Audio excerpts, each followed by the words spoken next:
الحمد لله الذي نزل على عبده الفرقان ليكون للعالمين نذيرا، وأشهد أن لا إله إلا الله، وأشهد أن سيدنا محمدا عبده ورسوله. أما بعد، قال الله تبارك وتعالى في القرآن المجيد والفرقان الحميد: أعوذ بالله من الشيطان الرجيم، بسم الله الرحمن الرحيم. سبحان الذي أسرى بعبده ليلا من المسجد الحرام إلى المسجد الأقصى الذي باركنا حوله لنريه من آياتنا إنه هو السميع البصير.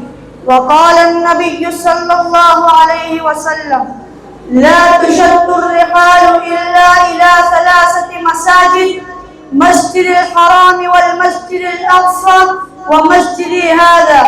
رئيس الحفل المبجل والضيوف الكرام والعلماء الأجلاء، إني أريد أن أتحدث أمامكم في هذه الحفلة المباركة الميمونة حول الموضوع المسجد الأقصى يناديكم.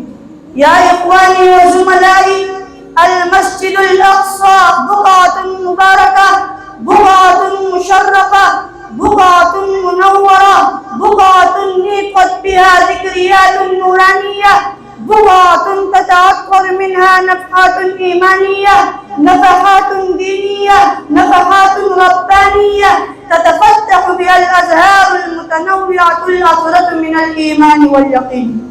بقعة مربوط بها تاريخنا المشرف، بقعة أسرى بها حبيبنا وشفيعنا محمد صلى الله عليه وسلم، وعرج إلى رفيقه الأعلى، فهناك تكلمه من وراء حجاب وشاهد: ولا تتبعوا السبل فتفرق بكم عن سبيله، وقررت إقرارا سافرا: الله ولي الذين آمنوا يخرجهم من الظلمات إلى النور، والذين كفروا أولياؤهم الطاغوت يخرجونهم من النور إلى الظلمات، أولئك أصحاب النار هم فيها خالدون. يا إخواني، هذه الرسالة الإلهية بلسم حقيقي لكل عصر ومصر، وهي التي تضمن الفلاح للإنسانية والنجاح للبشرية، فمن الواجب علينا أن ننشرها في العالم كله لتسعد الإنسانية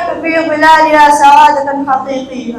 فالمرجو من الله أن يوفقنا لخدمة الدين ونشره إلى آخر الأنفاس. وآخر دعوانا الحمد لله رب العالمين.